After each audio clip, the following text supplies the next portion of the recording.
নমস্কার, শান্তনু হাজরা বলছি। এখনও তেল গ্যাসের খরা কাটল না। এদিকে আরেক বিপদ, গোটা পশ্চিমবঙ্গটা হরমুজ প্রণালী হয়ে গেছে। অর্থাৎ হরমুজ প্রণালীতে জাহাজগুলো আটকে আছে, তেল আসছে না, মানে তেলের জাহাজগুলো আটকে আছে আর কি, তেল আসছে না। এদিকে পশ্চিমবঙ্গে তৃণমূলের প্রার্থী তালিকা বেরিয়েছে। এবারে আগামী 5 বছরের মধ্যে কে ক্ষীর খাবে, কে দুধ খাবে, কে ঘোল খাবে, আর কে শুধু জল খাবে, এগুলো সব এই প্রার্থী তালিকার উপরে নির্ভর করে। তো সমস্ত তেলের জাহাজ হরমুজ প্রণালীতে আটকে আছে, তেল পাওয়া যাচ্ছে না, গ্যাস পাওয়া যাচ্ছে না। স্বাভাবিকভাবেই যারা তেল দিতে পারেনি তারা টিকিটও পায়নি। তা টিকিট এদিকে লিস্ট বেরিয়ে গেছে। এবার একটা একটা করে বলি। যেমনি অসিত মজুমদার, চুচুড়ায়, ওনার বয়স হয়ে গেছে। উনি ভেবেছিলেন বোধহয় এতটা বয়স হয়েছে আমাকে বোধহয় ক্ষমা করবে ওরা, আমি তেল না দিলেও চলবে, আমাকে টিকিট দেবে। দেয়নি। উনি ক্ষোভে ফেটে পড়েছেন, বলছেন আমি বানপ্রস্থ নেবো না সন্ন্যাস নেবো, সেটা ঠিক করছে আমার পরিবারের ওপরে, আমার কর্মীদের ওপরে। হয়তো উনি সন্ন্যাসী নিয়ে নেবেন, আর মনে হয় রাজনীতিতে থাকবেন না। এইভাবে উনি বিদ্রোহ ঘোষণা করেছেন। উনি বলেছেন বলেছেন মানে বিশ্বস্ত সূত্রে জানা গেল যে তেল আমি দিতে পারিনি ঠিক মতো।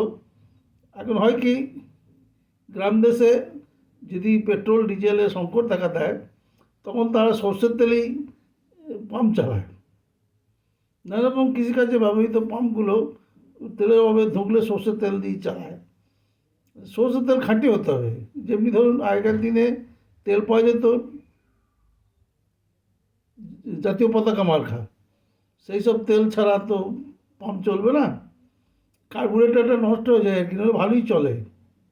তো উনি সেই তেলের আমদানির চেষ্টা করেছিলেন, পায়নি। সেই হরমুজ প্রণালী এদিকে বন্ধ।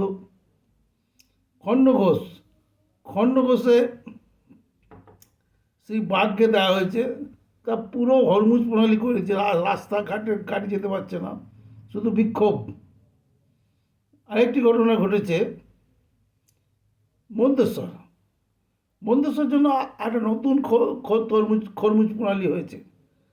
মন্তেশ্বরে যে বিধায়ক ছিলেন সেই সিদ্দিকুল্লাহ চৌধুরী, অর্থাৎ সিদ্দিকুল্লাহ চৌধুরী, তো উনি ওই ক্ষীরটাই খেয়ে যান তেল দিয়ে দিয়ে জীবনভর।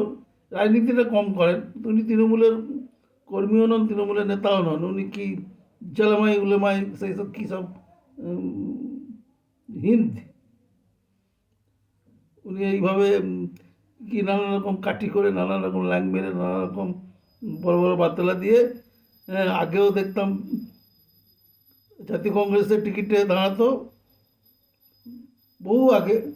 তারপর কংগ্রেসের সঙ্গে ছিল, রবি চ্যাটার্জিকে ঢুকতে দিত না, কাটোয়া রবি চ্যাটার্জি আর কি। এখন আবার মমতাকে ম্যানেজ করে মন্তেশ্বর আগে মঙ্গলকোটে দাঁড়িয়েছিল, ওখানে প্রচণ্ড গরম হয়ে যাওয়াতে উনি উনি মন্তেশ্বরে চলে আসেন। কিন্তু ওনার নাম আসতেই মন্তেশ্বর আবার একটা হরমুজ প্রণালী হয়ে গেছে। লোক ঢুকতে বেরোতে পারছে না, চারিধারে বিক্ষোভ। ওরা কেউ মেনে নিতে চাইছে না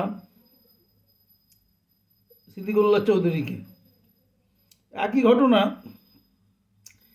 ডেবরা বা ফারাক্কায় মনিরুল ইসলাম, উনি জীবন লড়িয়ে দিয়েছিলেন এসআইআরের জন্য, টিকিট পাননি। উনি মনে হয় বিরোধিতায় চলে যাবেন। যে ডেবরায় ছিলেন আমাদের আরেক হুমায়ুন কবির, সুপুরুষ পুরনো আইপিএস, ওনাকে সরিয়ে আনা হয়েছে, উনি বিক্ষুব্ধ হয়ে গেছেন। মেন তো আসল অপরাধী তো বাবরি মসজিদ তৈরি করা ওই হুমায়ুন কবির। তো হুমায়ুন কবির এই এই আগুন জ্বালার মূলে। আর উত্তরবঙ্গের খগেশ্বরকে টিকিট দেয়নি। কত বড় ঘটনা ঘটিয়েছেন। একটা ভালো নেতা, ভালো বাগ্মী, এই খগেশ্বরকে টিকিট দেয়নি, কী হয় দেখুন।